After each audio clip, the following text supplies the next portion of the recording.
countdown to the last comic shop in 5, 4, 3, 2, 1. Faster than a speeding bullet, more powerful than a locomotive, able to leap tall buildings in a single bound. Look up in the sky! It's a Boyd! It's a plane! It's Superman! Yes, it's Superman, strange visitor from another planet who came to Earth with powers and abilities far beyond those of mortal men.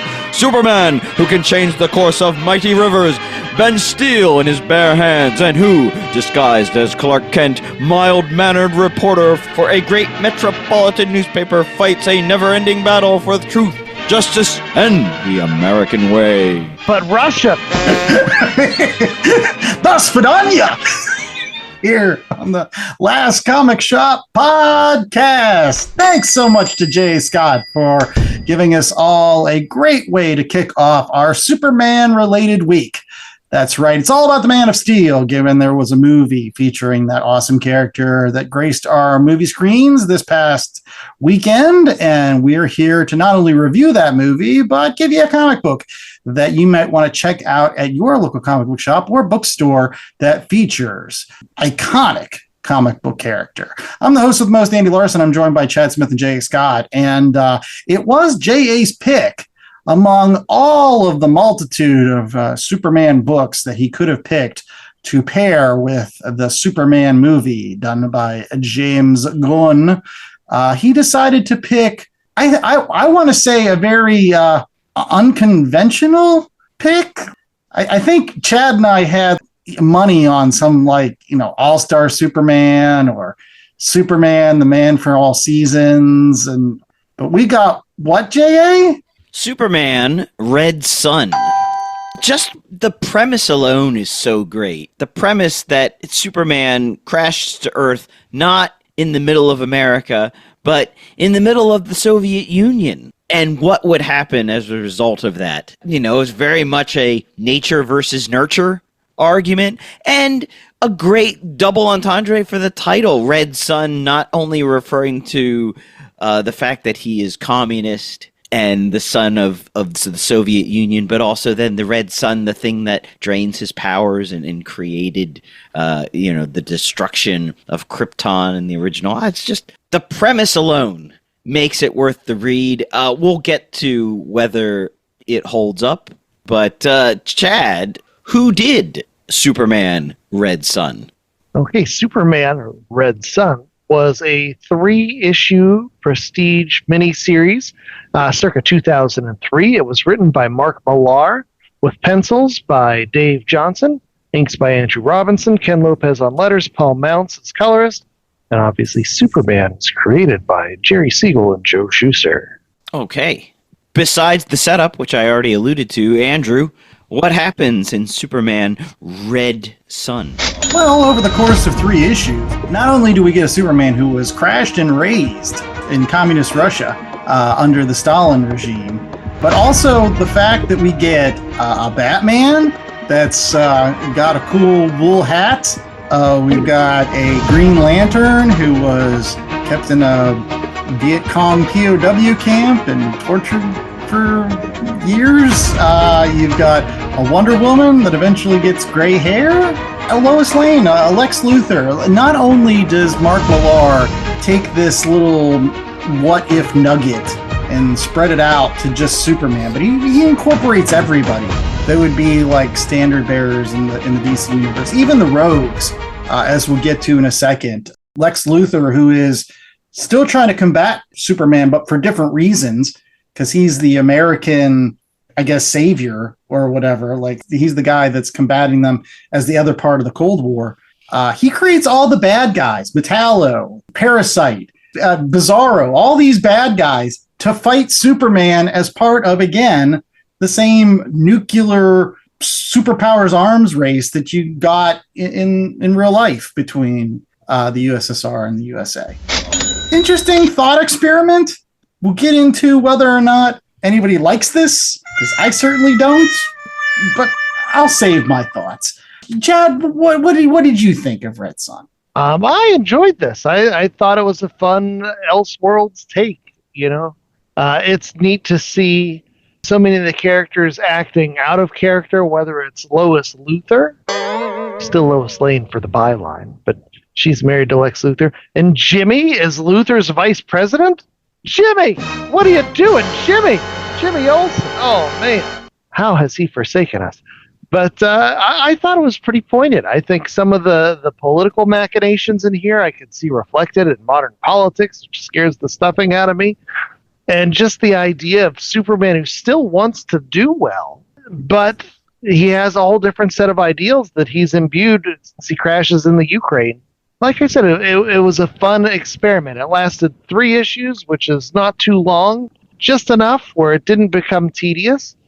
Things moved at a rapid clip, and while you had, your Soviet Batman and your other DC heroes, showing up a little bit, it's driven by Superman. It's incredible how quickly the United States just gives up. We're like, they got Superman. We're done. And then their only hope is Lex Luthor playing chess with different robots. I don't know. I mean, yeah, it's very much a Lex Luthor and Superman tale, which I like. That's what I liked about it. I liked how Lex Luthor is still Lex Luthor. I mean, when his created Superman clone destroys himself and fails, Lex Luthor kills all the scientists who worked on it.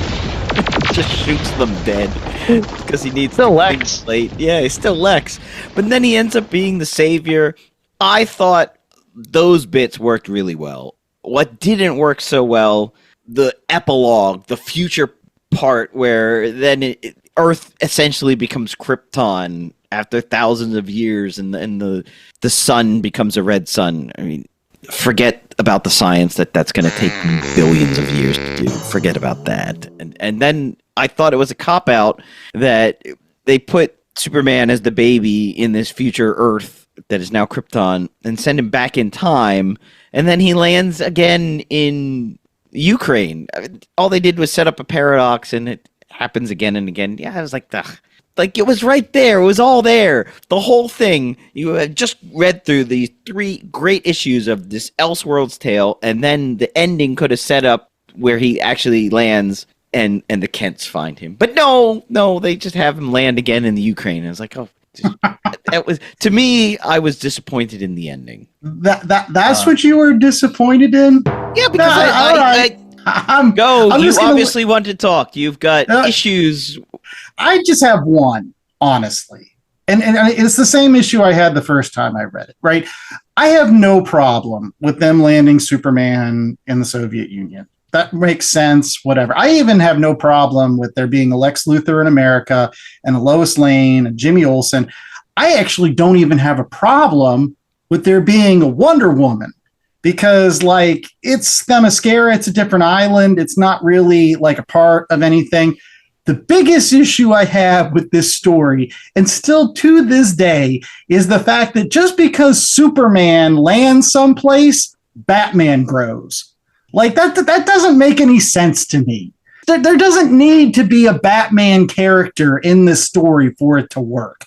I get it why you would want a Batman character. Again, he's part of that trinity, and like, oh, you can't have a Superman story without Batman. But it really was stupid. I'm going to point blank say it was stupid. Like, the fact that, like, all of a sudden some guy, his parents are shot by the secret police, and then he becomes Joe like this, Chill's the big government guy this time. That's whatever. It was neat to see Batman in the wool cap. That was kind of neat, but I just didn't believe any of that. I just thought it was completely unnecessary. And so for me, this was one issue too long. It gets to this point where, like, Superman starts, like, lobotomizing people. Oh, yeah, the Superman zombie robots. Yes, and so I get it that, like, you're dealing with a Superman, right, that is trying to fix everything and create a kind of a utopia, but in a bloodless way. So he's doing all these things that don't seem to be harming human society, but in the end, like, I think that was the most poignant part of this book, that, like, he's beaten by Lex Luthor just telling him, like, well, why don't you put the entire Earth in a bottle? We're not like a model ship, dude. Like, you're an alien presence that doesn't even belong here. So, like, why do you need Batman, J.A.? Why did you explain that? Because he looks so great in a Ushanka hat with the horns. But why? Why? Because Superman lands there, does it all of a sudden create a Batman? Like, shouldn't that be like completely separate from everything else? Like, I just what do they call those anchor moments in time that are always going to happen? That, like, you just take the anchor moment and you reverse it on the axis, and it happens in the Soviet Russia. That's all Yakov. But he wasn't. They were killed by Soviets. A fixed moment. They should have been killed by criminals, and then he would have had nothing to do. In the Russia, parents kill you. I don't know. I was trying to do a bad Yakov joke, but just everything shifts to the Soviet Union. That's easy. It's a Mark Millar story. It's popcorn and a little bit to think about. Like, that'd be weird. And that's what it is. That's the other thing I wanted to kind of point out. I'm not a huge fan of Mark Millar to begin with, just simply because I feel like he's terribly depressing as a writer. Like, everything he writes is like, he takes some of my favorite characters, whether it was his run on Fantastic Four, a lot of other comic books that he's written over the years. And he's like, what would be interesting if we took these characters that are beloved and we just made them shit bags, like just terrible people. Like, wouldn't that be fun? And I'm like, Mark, I really don't want my characters to be terrible people, right? Like, even Superman in this, like, you're like, yeah, you kind of need to go away, buddy. Like, you're not exactly. What's more realistic, though? That Superman is this friendly alien that wants to help everybody, or that Superman eventually gets tired of it and just turns people into lobotomized, super subservient people? Like, I feel like Mark Millar, as dour as it is, that's the more likely scenario to play out. And so I like Mark Millar. I think he writes blockbusters. He writes big summer action movies, and that's what this is. It's in, it's out. It has the paradox ending, but it's fine. I agree. I mean, you look at some of his other stuff, like Old Man Logan and whatnot. Could it use a script editor, clean up some stuff? I think maybe you don't have Batman, but maybe you do, because that costume is so freaking awesome with the Ushanka and having him there and making him Soviet. So I poo-poo on you, Andrew. It was 3 issues. It's fun. It's an interesting thought experiment. That's what I like about it. It makes you think about what would happen if Superman landed in the Soviet Union under Stalin. No Khrushchev in this one. It goes from Stalin to Superman, and then Superman runs the Soviet Union for many generations. Yeah. Well, one of the things I wanted to ask you, Jay, is what did you think of the subplot with Superman and Wonder Woman? Because she was thirsting over him, and he was just like wanted nothing to do with her. But then he made her break the lasso and like screwed up her powers and all this other jazz, and like I didn't understand that. Like, is it PTSD that she's going through? I didn't understand that, because she broke the lasso and now she's got gray hair and is depressed. It's not my book. A metaphor. She's broken. She's broken. He broke her because he didn't care. He didn't care. He didn't care about her, and that's what would happen. Life is not as precious to the Soviets as it was to good, God-fearing Americans. I thought Batman did come up with a good idea for just how to. He's like, just keep him under some red lamps. Here's all the food you'll need. Like, I'm not going to kill you, but like, you just stay in your little bunker. Superman would have been half the man he should have been. He would have been like, fine, I'll just eat the pork and beans. It's okay. I did like that Batman, before his encounter with Superman, swallowed an explosive device, saying that I'm not going to let you kill me. I'm going to kill myself. Yeah, lunatic Batman's always the best. Yeah. Yes. All right. Well, one thing we've got to get to is our ratings, because we've got recommendations to do, as well as the Superman movie review. We want to get plenty of time for that. So it's 1 out of 4 scale, and Jay Scott gives it to us graciously every single week. So what do you got? 1 out of 4 Ushankas, the Soviet hat, because it looks so good on the Batman. And it looked all right on the Superman, too, I will admit. I feel like you would have rather or preferred Batman Red Sun or something like that based on how much you're crushing on this Batman look. I mean, it was cool. It was cool. Man. I'm going to go first because I think I was the most critical of this particular book. But I'm going to say in retrospect that I did a review of this story like, I don't know, now it's almost like 10 years ago. And I was pretty scathing when it came to this review that I wrote. I did not like Red Sun whatsoever. It wasn't my Superman. I felt like it was depressing and dark, and I just didn't get what Mark Millar was trying to do here. And so when Jay said, oh, we're going to read Red Sun, I was like, oh, geez, it's going to be pulling teeth. But I went back and I reread it. And I actually genuinely did like it the second time around a lot more than I did the first time. I was able to look at it a little bit more as a thought experiment, as a very well-crafted thought experiment, especially the chess match between Superman and Lex Luthor, and how in the end, Superman ended up doing Superman-y things, which he should have been doing all along. And Luthor was like, yep, that's just what I want you to do, is just do the Superman-y things and just don't try to rule the world. That's a good place for you, Superman. I'm okay with that. And I was okay with that. I didn't like Batman. Doesn't make any sense. Dude, I don't care how cool he is. Batman shouldn't exist in a universe with Superman just because Superman crash lands someplace else. There should be a Batman in America, just like there was a Lex Luthor in America, or I don't know, maybe a Batman in Asia or a Batman in South America. What would happen if they were there instead? Like, just again, A does not equal B.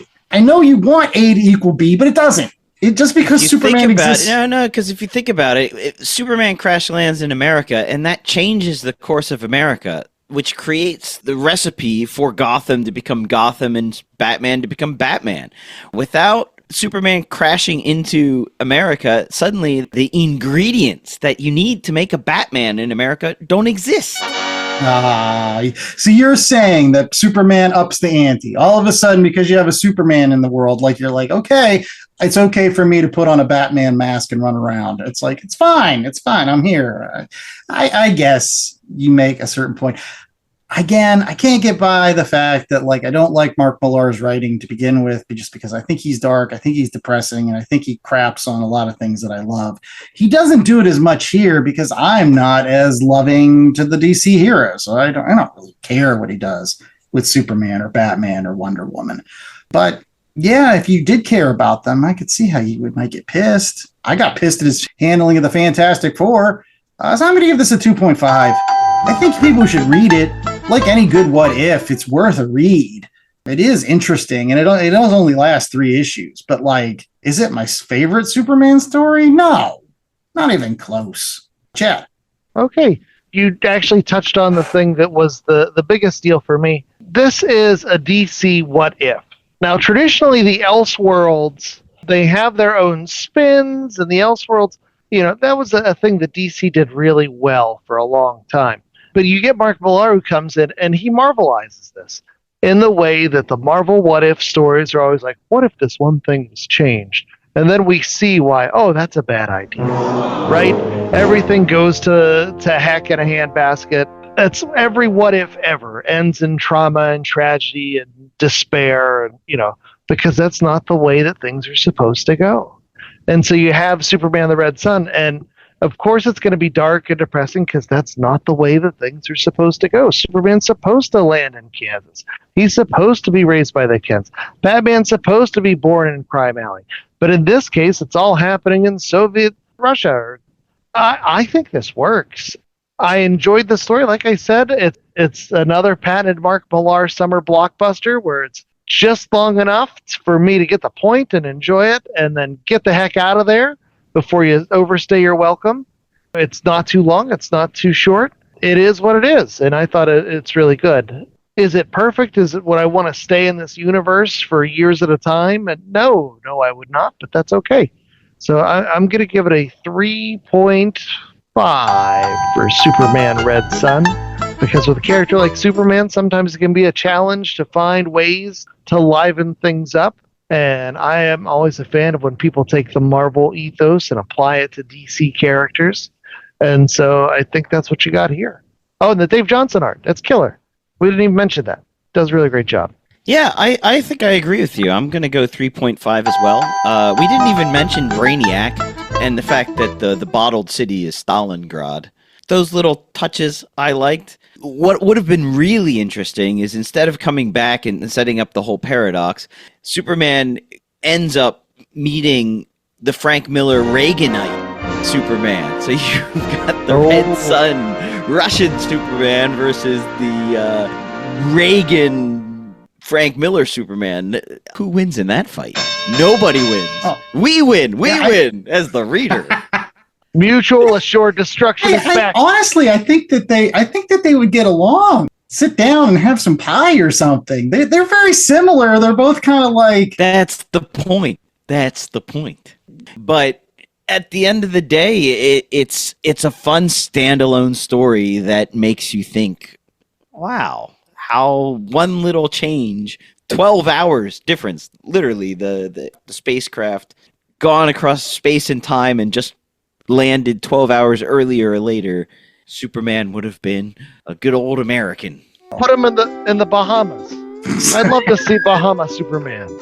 And let's be honest, the fact that he landed on Earth as opposed to the ocean is statistically very, very, very strange. Now there's a story.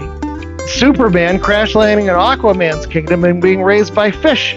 Because that actually probably was more likely to happen. What about Superman landing on Mars? Can we get that story? I mean, why did he have to land on Earth? There by himself. They've got Martians there. The Martians. John Johns is. Oh, right, they can help out.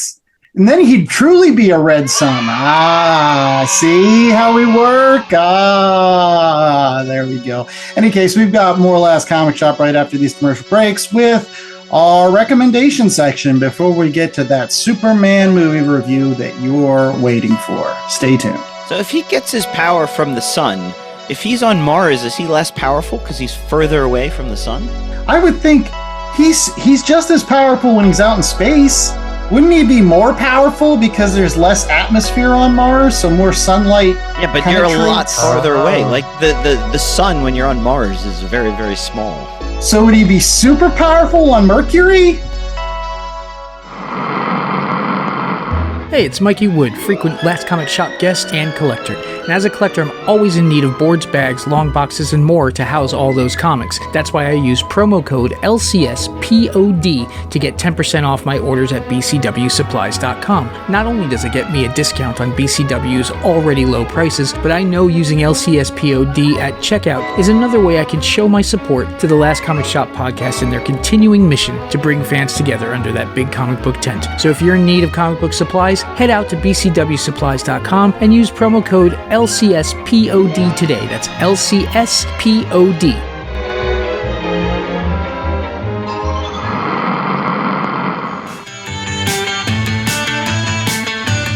Hey all, I'm Frank. Join me and my friends as we talk about all things geek. Here at Geek Freaks Podcast, we go over the weekly news of everything in geekdom, from movies to TV, to video games, and comic books. We also have a growing YouTube community. Join us as we go over everything in your geek life and share in the love of geekdom.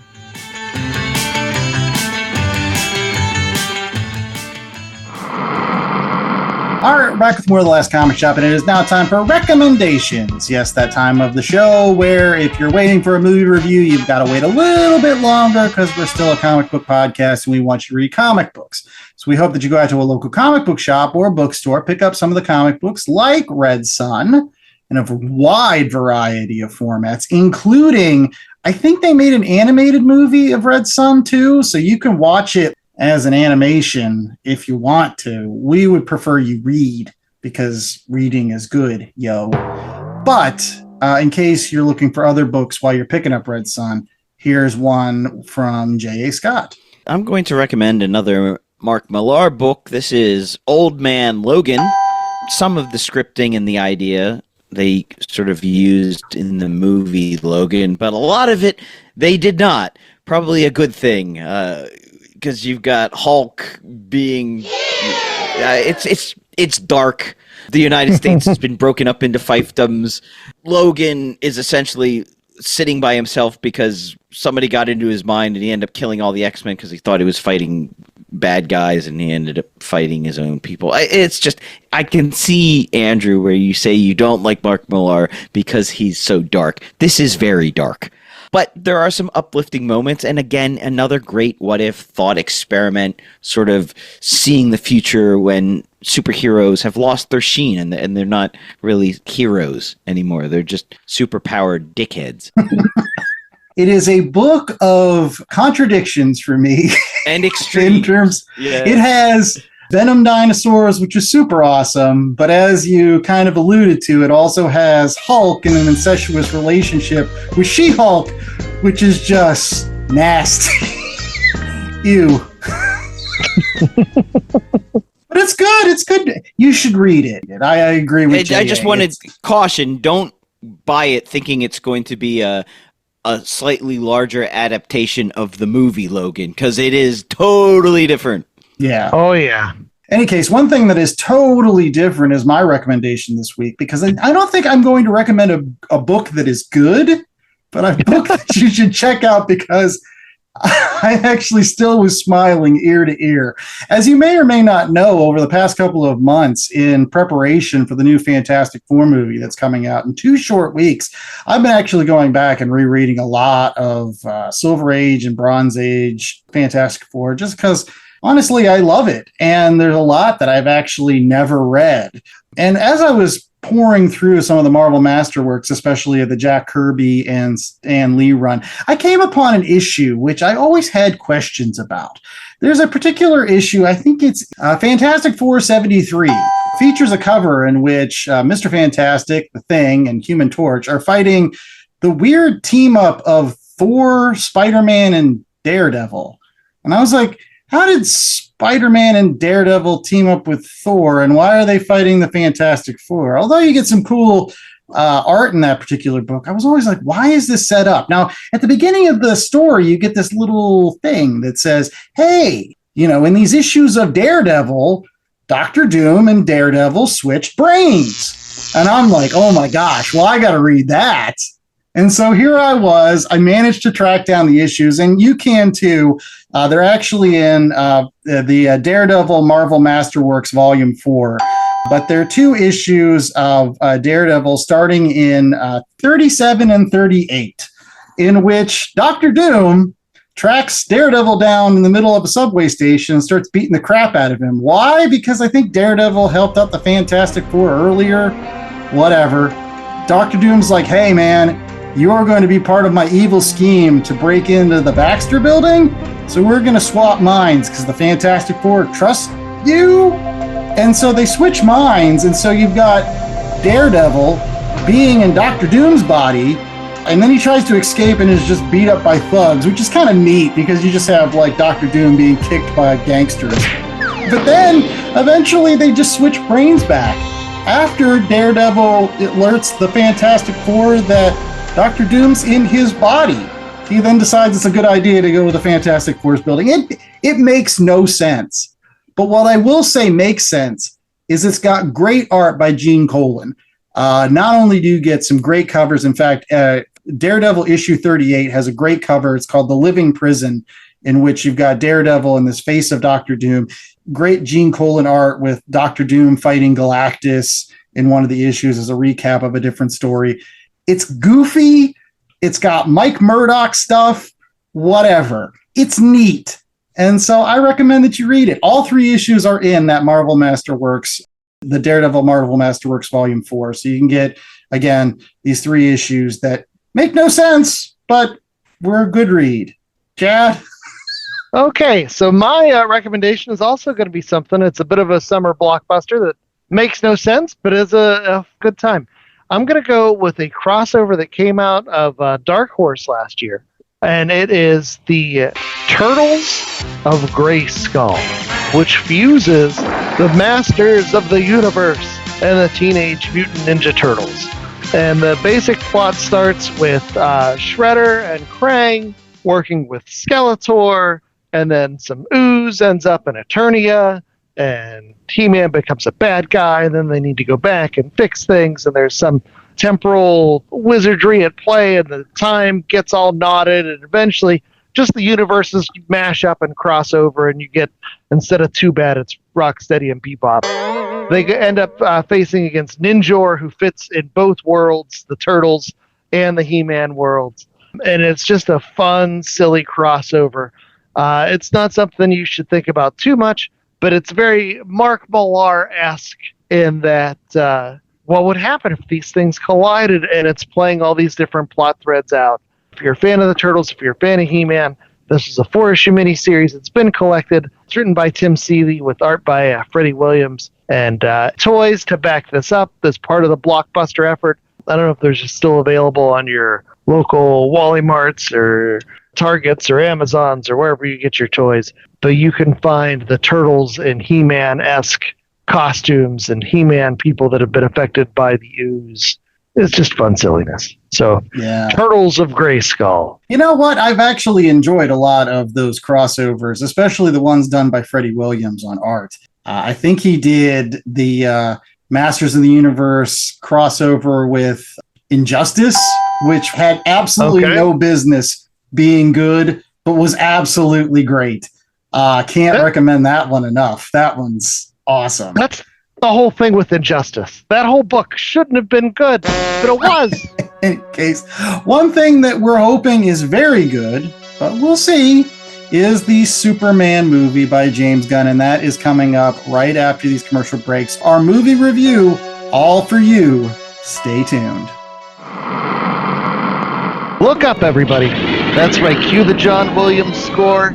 It is time. You've been waiting. I've been waiting. We've all been waiting for the Superman 2025 movie review. So we are going to kick things off with Mr. J.A. Scott, who's going to let us know about the primary players, in particular cinematic experience. Yes, this is the first movie for the official DCU.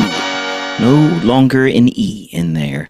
Directed by James Gunn, written by James Gunn, starring David Cornsweet as good old Superman, Rachel Brosnahan as Lois Lane, Ms. Maisel, Nicholas Hoult chewing the scenery as one Mr. Lex Luthor, and then rounding out, you had Anthony Carrigan as Metamorpho, Eddie Gathegi as Mr. Terrific, Nathan Fillion as Guy Gardner, and Isabella Merced as Hawk Girl. Wait. Oh, you left out. Sorry, Jimmy Olsen. Super sexy Jimmy Olsen. He's getting all the tail. My goodness. Played by Skylar Gisondo. Oh, boy. So and sexy. What about James Gunn's brother? Good old Sean Gunn as Maxwell Lord. Sure, it's just a cameo, but I thought it was awesome. You should have seen like the gasp from all the comic book nerds as everyone was like, "Oh, look, there's Sean Gunn." Yeah, a couple other cameos showed up. Which, wait, spoilers. Spoilers.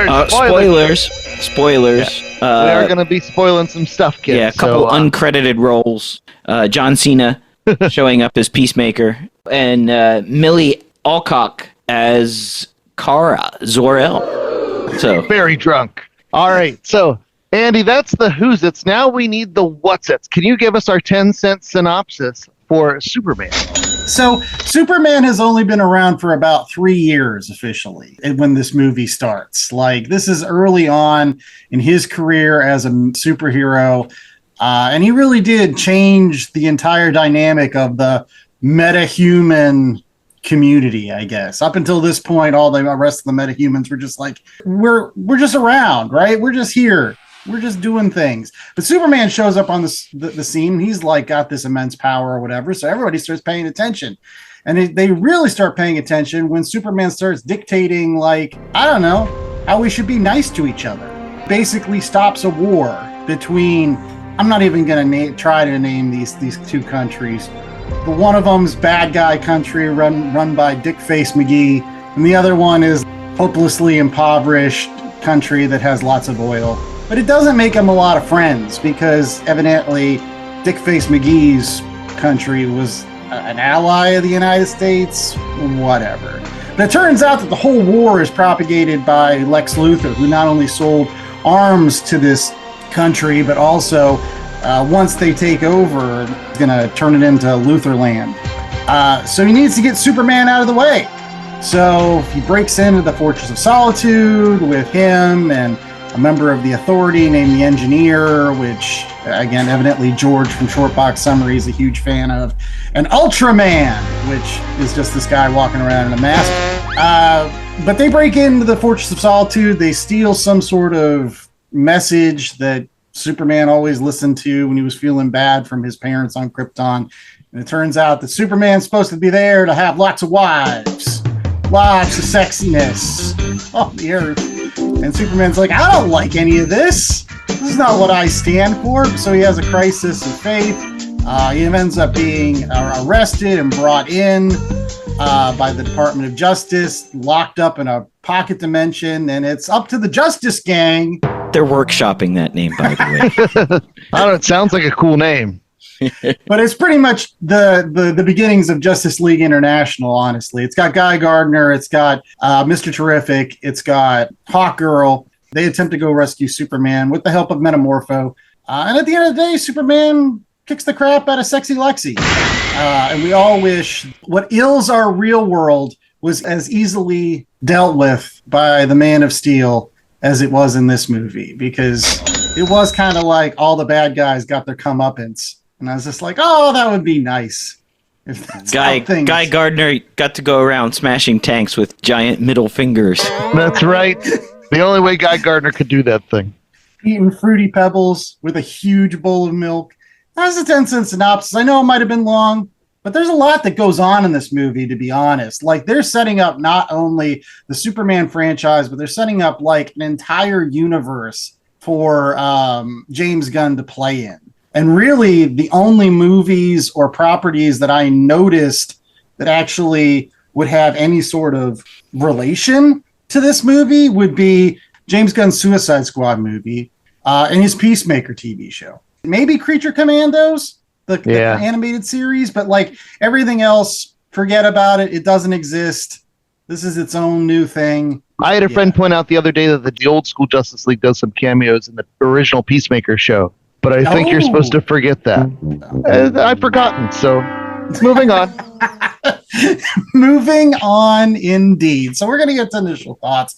We're going to start off with J.A. Scott. He was the one that recommended our Superman book for this week, so he gets to kick it off with what he thought of this movie. Well, it was a breath of fresh air. Someone who has been totally burned out on superhero movies, and mostly that's meant Marvel movies in the last couple of years. I loved it. I liked the conceit that they just assumed everyone knew where Superman came from, that he was with Lois Lane, and they brought us up to speed in a couple of frames with just a bit of written text on the screen within the first minute of the movie. We didn't need to go through all that backstory again, because I think even people who are not big comic book fans or DC nerds will know where Superman came from. He came from Krypton. He was a baby raised in Kansas by Ma and Pa, Kent. Smallville. And Smallville, right. Just right on the nose with all this stuff. And everyone knows Lex Luthor is the bad guy, and he doesn't like Superman, and then they got that out of the way right away as well. And then maybe you could say, oh, you know, Lex Luthor was a bit on the nose with all his monologuing.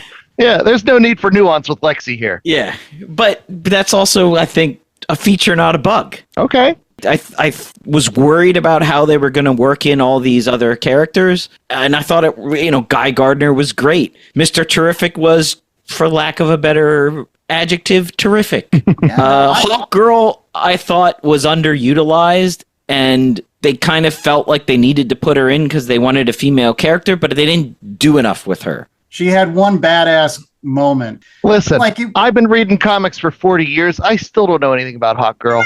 One movie's not going to change that. James Gunn wasn't going to change that. So he's just like, you know what, Chad, you're right. The Hawkman, Hawkgirl characters, they're so convoluted to begin with. Right, because are they like from Egypt, or are they from another planet, or are they? Yeah, no, it's the less said about those characters, the better. They just have wings. They fly around. They hit people real hard. Except for that kaiju. That kaiju was just treating her like an insect. He's like, get off my eye! I got something stuck in my eye.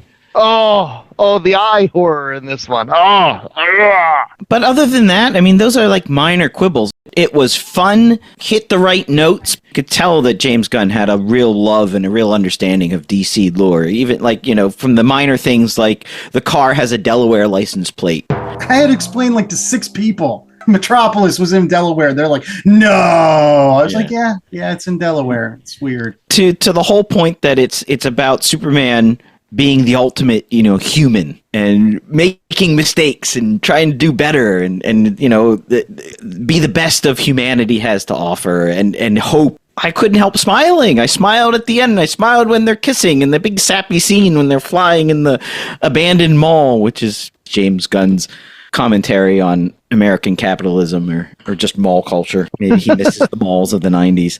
But the action sequences were good. The CGI was decent.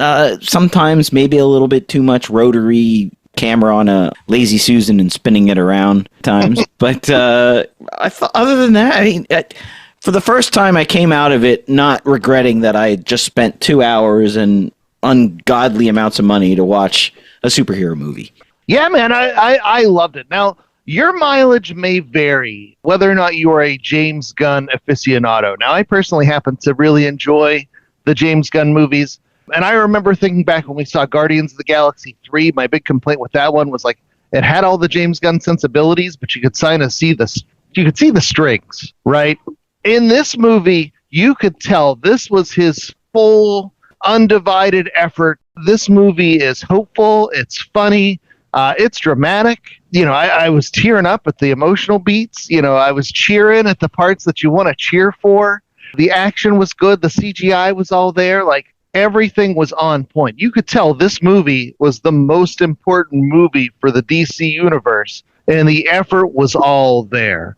And then the thing that James Gunn did that I was honestly a little bit nervous about was he managed to marry Superman's like squeaky clean image with some punk rock sensibility to the point where he makes Superman a punk rock fan. It's not punk rock, it's pop. It was pop music. Come on. They're not punk rock, they're pop. The crap joys, it's okay.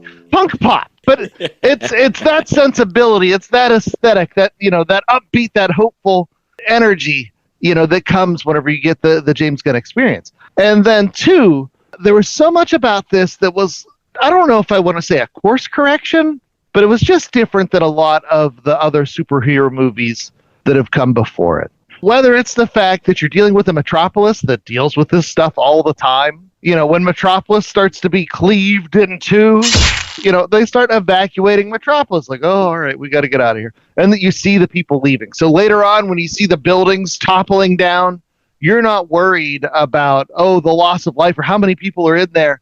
People got this. There's a sense at other point where, Superman is sitting in a chair and it's like, this is a world with metahumans. This is a world where this stuff happens all the time. And Lois is like, shouldn't you be out there? And he's like, no, the other heroes got this. They're fighting that big weird alien in the sky. Guy Gardner's beating him with the bat, and it's played to hilarious effect. But this is a world that's lived in where other people get to do stuff too. As Superman is, you have other people that get to play their roles and get to be important. One of the big knocks on this movie is the fact that the cast was so incredibly talented that it's very easy to feel like, well, they didn't get to do enough stuff. But one, I think that bodes well for like future installments. Hopefully we get to see people expand it out a little bit more. But at the same time, you did have other people doing important things in this movie. You get Lois, who gets to rescue Superman. She's the one who corrals the troops and goes to rescue him from the negative zone or wherever, the Lex Luthor's prison is. You get Mr. Terrific, who, as J.A. had already said, gets to be terrific. You get to see him, just being awesome and slightly flawed there. You get Pa Kent, who gets to come in with that great speech at just the right time to get you all sentimental and teary. You get Jimmy Olsen, who so sexy, and gets all the intel from Eve, who Eve is the one who has these selfies with all the important intel in there. And so the plan doesn't come together. Things don't work out with other people, which is nice, because in a world with Superman's so all great and all powerful, it's nice to be reminded that even Superman can't do it all alone. And at the end of the day, this is a Superman with such great humanity. Whether it's kind of the on-the-nose speeches about him being a human and him feeling things, man, is that the thing I felt like we needed right now as a society. And then those fun notes. You have Guy Gardner, who's great. And from the previews, it's like, oh no, is Guy Gardner a bad guy? No, he's just a bad, good guy. And that's great. That's what Guy Gardner should be. He should be a dick. And I didn't bring up the most important thing at all. The moment I knew that I was in good hands with this movie, very early on, one of my mates. That's right, Michael Ian Black, as the news reporter Clevis, whatever his name is, which, by the way, editors note, kids, mates is where we ripped off the format for this podcast, where we pick a book, read a book, write a book, and recommend other books. It's the best podcast in the world, Mike and Tom Eat Snacks. But you have the mic from Mike and Tom Eat Snacks in this movie. And as soon as I saw that, I knew, okay, this is going to be great. And it's different than other James Gunn things. You're incorporating the John Williams score, where normally James Gunn's very much about the pop music and, the cultural references in that way. Here, it's more homages to wacky comic book things. It's homages to the Superman movies that came before it. But everything is blended together, and it works. Are there things that I could be critical about? Yeah, I thought Lex was a little too terrible. Like, there wasn't anything to humanize Lex at all, which I thought could be done. But at the same time, in the span of a 2-hour movie, I laughed, I cried, I was entertained, I was inspired. I think James Gunn and company had a heavy weight to lift, and they lifted it, and shot it out into space. They did such a great job here. I couldn't be a bigger fan of a movie than this one currently. I think I'm going to jump in with that last sentiment, the fact that James Gunn was a heavy lift. I mean, to be honest, if you look around at what's going on with DC and, again, things that are going on with the parent company, Warner Brothers, Discovery, the whole stuff over the last couple of years, it's kind of been a mess. Cleaning up after the Snyderverse and some things like that. This was a huge lift. And so I think with my initial thoughts and I guess final thoughts, because we'll get to grades right after this, but simply put, I'm going to put on two hats. I won't lie. I'm going to put on a hat as just a viewer. And I think that lift was lifted. I mean, this is a movie that the entire theater was filled with folks. They clapped at the end. I went to see it with a bunch of kids. All of them came out saying this was one of the best comic book related movies they've seen in a really long time. I did ask them point blank whether or not that was because they already knew who Superman was, and most of them said yes. So to J.A.'s point about the fact that you didn't really need to know a lot of backstory, wasn't the Thunderbolts. You didn't need to know who the heck Elena Belova was. Yeah, you didn't have to go through 5 seasons of various different Marvel TV shows on Disney Plus. Everybody knew who Superman was. Everybody knew who Lois Lane was, the Daily Planet, Lex Luthor. All of that backstory was filled in. So you were able to just jump in to the other things that James Gunn wanted to play with. And so, from their perspective, they loved Mr. Terrific. And I'll be very honest. I think Mr. Terrific and Crypto, of the two ancillary characters in this movie, I think they come out looking the best, right? I could easily see now a Mr. Terrific movie or a Justice Gang movie with Mr. Terrific, as well as a Crypto movie, to be blunt, because both of those characters came across charming, competent, and very likable by the audiences. I heard going into this movie that sometimes they're trying to make Mr. Terrific be the Mr. Fantastic of the DC universe. This movie kind of makes that case. Lex Luthor's the big brain in this universe. Well, I'm the other big brain. Again, he comes off, honestly, kind of like the Tony Stark of the DC universe, which is great. That's what they need. So I thought all those things were great. The fact that casual audiences can see it, kids loved it, fantastic. Hopeful, wonderful. As a critic, and putting my critic hat on for a second, this is melodrama. It's a bad guy, good guy story at the end. There's not a lot of nuance. I don't know if you really want nuance in a Superman movie, especially one to kick things off, but there's not much. It's the bad guys are really, really bad. The good guys are really, really good. And the bad guys lose at the end. Like, lose spectacularly. Like, in ways that you're just like... But unlike Marvel, they didn't kill him off, so he can come back. They were smarter than Marvel, which is just use a bad guy, kill the bad guy. Use a bad guy. You're right. Well, they can't kill Lex. They can't kill Lex. There's the scar right down the middle of Metropolis, so you could tell that it happened. It didn't quite line up. The buildings didn't quite line up when it came back together. I'm not saying that there weren't repercussions from this, and I think that's the last thing I'll say before we get to ratings. This movie is to set up other things, right? James Gunn also had that lift, where he had to build a whole universe out for this Superman movie. So not only is it a melodrama, but it's also not self-contained. There's going to be things that come off of this. There's going to be other movies that spin off. I mean, heck, you get Supergirl in this, and we already know that's going to be the next movie. But they did it right. Can I chime in? I want to push back on that one, just because I felt like in a lot of Marvel movies and a lot of Marvel shows these days, you feel like you're getting the next episode in that TV show. With the cliffhangers, or you're just you're treading water, waiting for the next thing, and okay, it didn't feel like I was treading water. This felt like I could rewatch this movie again and again. It's arguably the best Superman movie since Superman 2. I totally agree. But it was a story unto itself, is what I'm saying. I'm not disagreeing with those facts, guys. Can't have a Superman movie that just treads water like that. I mean, this is your big gun. Other than Batman, this is your other big gun in your arsenal. Like, you have to have a story that not only pulls people in, but I will say that it's not self-contained.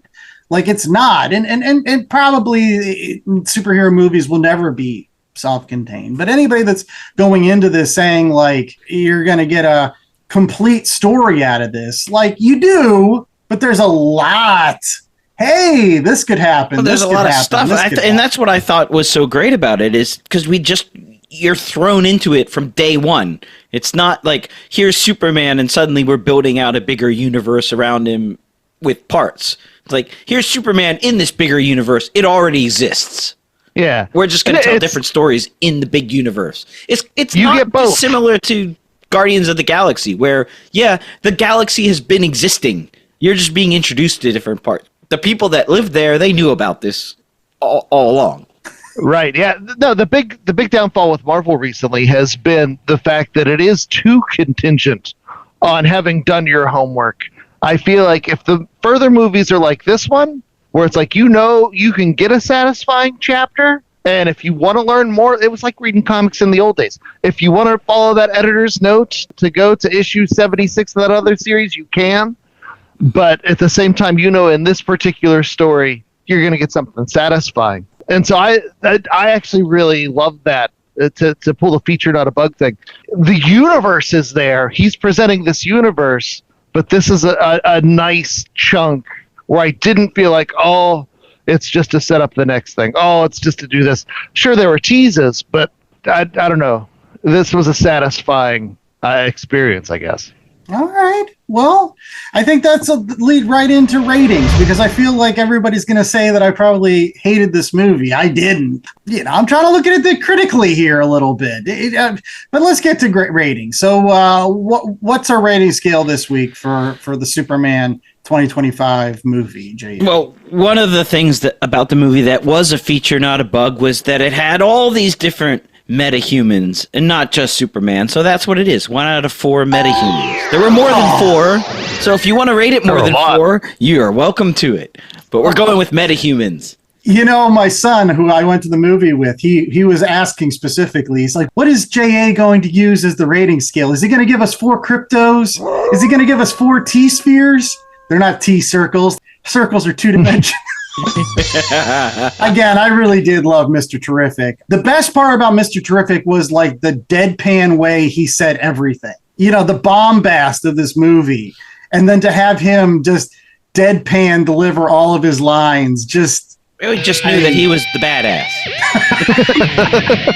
It was so wonderful. Such a breath of fresh air from a lot of other characters that I was really glad he was in this movie. But let's go ahead and start off with you, Chad. I feel like of all the folks, you might have been the one that might give this a 4. Let's see. I loved it. Now, from a critical perspective, were there issues? Sure, there were issues. We talked about Lex, the scenery chewing. It wasn't my favorite depiction of Lex that I've seen. The other bad guys were very one note, the Superman clone that just follows orders. And, like, I was thinking at some point, like, some of that Superman humanity, even though it was a clone, was going to peek through, and I didn't really get that ever from the Ultraman guy. Yeah, but they're just setting up Bizarro. Come on. I know. He's going to become Bizarro, and then his personality will come out. By good, right? If you're Elaine. Yeah. Bad hello. Anywho, I get a lot of the criticisms, and it's not that they are not valid. They totally are. But as I alluded to in my overwhelming praise for this is what DC needed, in my mind, to set the course right. And Superman's hard. It's hard to do a character that's so good and to do it in a way that's entertaining and humane. And I don't think I talked about Crypto. Like, how great was Crypto? Like, this dog who's, he's such a good boy, but he's not the best dog. Like, he's not well trained, but I love that Crypto. Made it.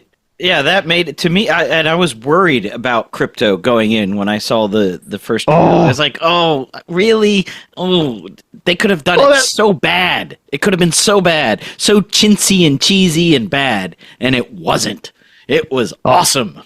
I thought you meant plot-wise when he gets covered with the fake venom stuff, the nanites from the engineer. And I'm like, what's happening to the dog? What about the dog? And dude, we didn't talk about that scene where Lex brings the guy from the food truck. How sinister that was. And it's like, okay, up to that point, Lex had been kind of like a comical, like over-the-top funny bad guy, but he's like, no, he's just, they wanted to establish him as pure evil. I thought that was a little too far, to be honest. I was like, that I wasn't ready for in this movie, with kids watching. And then the quip, that went a lot faster than I thought. I forgot but about it was that. Cold. It's a tonal shift, but I understand being uncomfortable by it, but at the same time I do think it did add that element that may or may not have been missing, where it's like, oh no, there's not a redeeming Lex here. It got me. It emotionally affected me when that happened. So James Gunn does really well with manipulating those emotions. And like I said, I feel like this is the movie we needed. It was so hopeful. It was so fun. It was such a joy, and it didn't feel like work. But at the same time, like I went to see this with my 14-year-old. We came out, and he had questions about, Guy Gardner and Mr. Terrific and Hawkgirl and all these characters. And so, like, it planted seeds that there's room for that stuff to sprout. But at the same time, there's still more room for more great Lois Lane stuff going on. There's still more room for great Jimmy Olsen stuff, and Perry White. Perry White barely got used at all, but there's lots of room to grow and build on what they have here. And I love this world. I fell in love with this world. I fell in love with this movie. I wasn't sure when I heard that James Gunn was going to be the new guy in charge of DC, just because he does have that rough around the edges punk rock sensibility. Here it is. And he tied it in with the Superman squeaky clean stuff. He tied it in with the goofy Giffen DeMatteis Justice League International sensibility. He tied it in with the cruelty and the malevolence of Lex Luthor and the world we live in with all these crazy billionaires and their schemes. I thought it all worked. And so for every minor quibble I had, here comes Crypto, and he's just going to knock me over and give me a kiss. I'm like, oh, I love that dog. It's just wonderful. So 4 metahumans, 4 out of 4. I thought it was great. All right. Well, I mean, again, people might think I'm going to be the most critical of this movie. I can't give it a complete 4. I'm going to give it a good solid 3.5, though. I really did enjoy this movie, and for a lot of the reasons that Chad had mentioned. I will say that my favorite part about this movie was how James Gunn did depower Superman to a certain degree. Showed a lot of vulnerability. For those folks that may love, Man of Steel and the Snyderverse version of Superman. That's actually the thing that I found the most off-putting about all those Superman movies, is how powerful he was. I get it that like showing a Superman that can take punches like that and how nobody can defeat him, obviously badass, but that badassery is like fleeting. It's like cool for like 3 seconds. And then you're just like, where am I going to go with this as a plot? If I make somebody unbeatable, then who can beat him and why should I care? This was a Superman that throughout the entire movie had to struggle for basically everything that he was given. The stakes mattered. He needed help. He couldn't do it all by himself. And that was good for Superman. That's how you have to tell a Superman story. Otherwise, the only other story you can tell is how Superman can't save everybody, which, again, they played with a little bit here with the fact, again, the Justice Gang had to go to that other country. But it lets them show off what other metahumans are capable of. And I think that's a feature, not a bug, to this interpretation of Superman. But it's a melodrama. Like, I keep on going back to that, but it is squeaky clean good guys, really, really terrible bad guys. They might as well just say constantly, I'm bad. I got nothing else going on with me. I'm just a really terrible person. And, this kind of movie, and one that might appeal to kids, that's fine. For a mass audience, you might love that. But I do kind of like some nuance with my bad guys. I do like some nuance with my good guys. And I got a little bit of nuance more with the good guys, but I got no nuance with the bad guys. So that's what's going to ding it. Maybe I did want a fully fleshed out Lex, but there was so much going on in this movie. Maybe you wouldn't have had time for that. You just needed to have a big bad and just have him, shoot random people for no good reason other than kicks. I'm very excited to see what James Gunn's going to do next. I'm excited to see where this universe goes and where all these characters grow. And I really am hoping for a Mr. Terrific movie in future, because I really liked his character. I haven't got that from this show. J.A.? It was a 4 for me. I absolutely loved it. And I had been so over superhero movies to the point where it was a chore and a slog. Even with Florence Pugh. You're never a slog, Florence Pugh. I'm just my. point that out. But having to go see all these movies because we're reviewing them for the podcast got to be like, oh, I've got to go see this. It's opening this week. I'll go see it so we can review it. This was one that I was genuinely looking forward to, and I loved it. It was a popcorn summer movie. Took my whole family. It was a nice family outing. It was an event movie, the way these things used to be. It reminded me of going to see Avengers Endgame. It had that sort of electricity to it. I'm not so much interested in the secondary sort of minor characters getting movies, though that would be interesting. I want to see what he does with Wonder Woman and Batman, because those are going to be some heavy lifts. We had the first heavy lift with Superman, but I mean, DC they're a trinity, and the recent Batman movies, some people like them, some don't, but the Nolan Batman movies are kind of held up as great, and the Keaton Batman movie also. So what is he going to do with Batman? That's interesting to me. And then Wonder Woman, you're coming off of, okay, Wonder Woman 84 was kind of crappy, but the first one was really good, and Gal Gadot everyone loves her. Oh, that was great casting. That's going to be tough to beat. But you might like it because it won't have that Hans Zimmer score. Oh, that was the worst.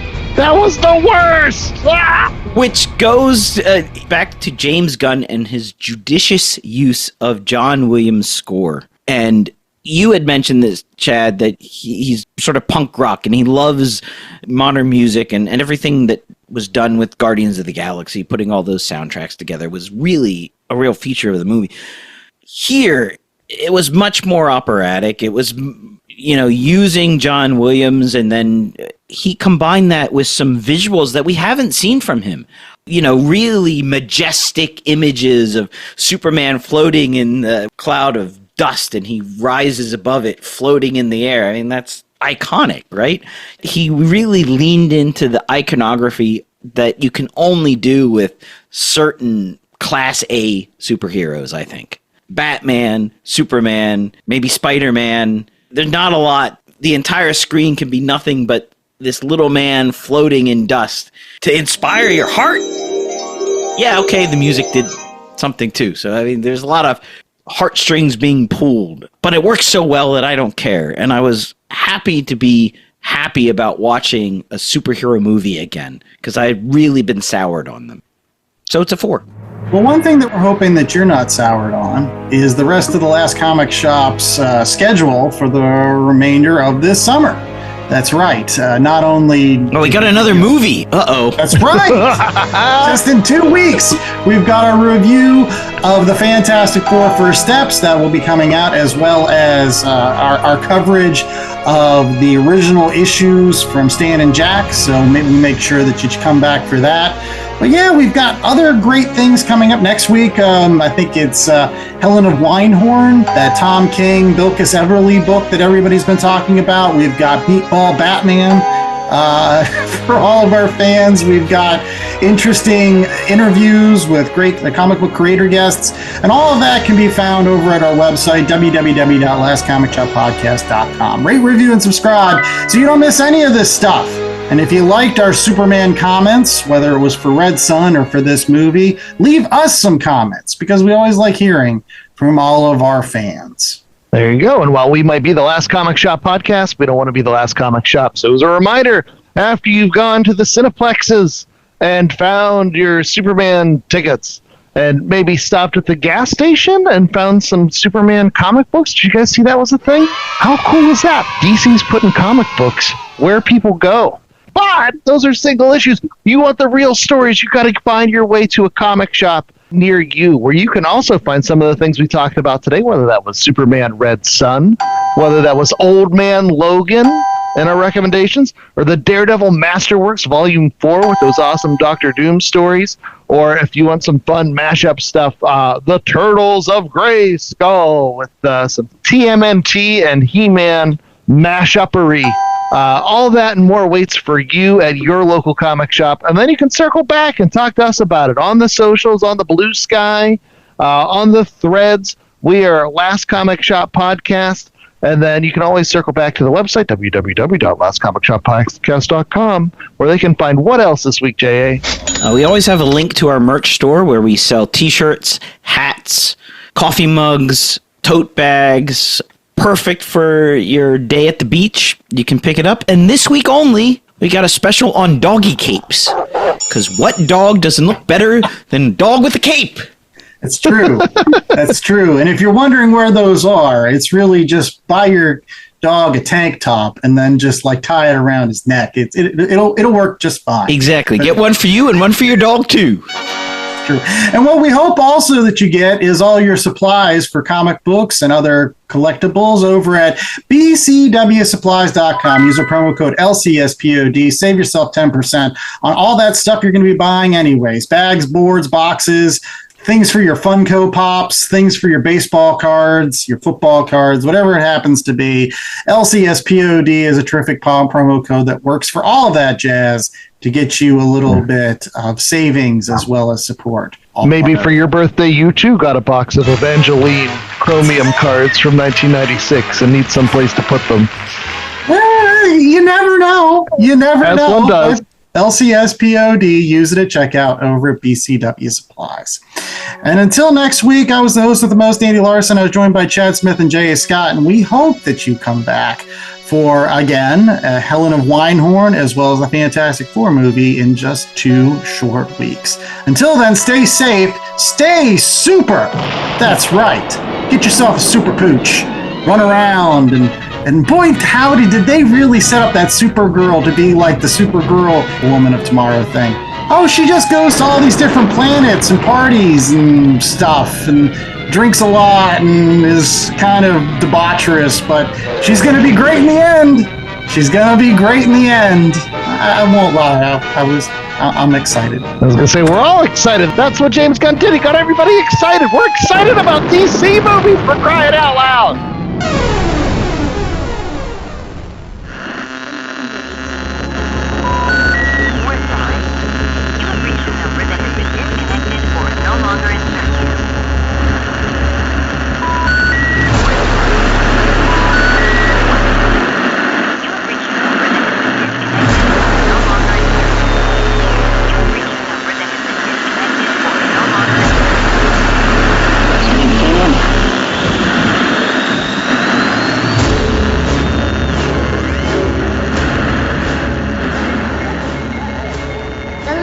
Comic Shop podcast was a 2025 Black Angus production.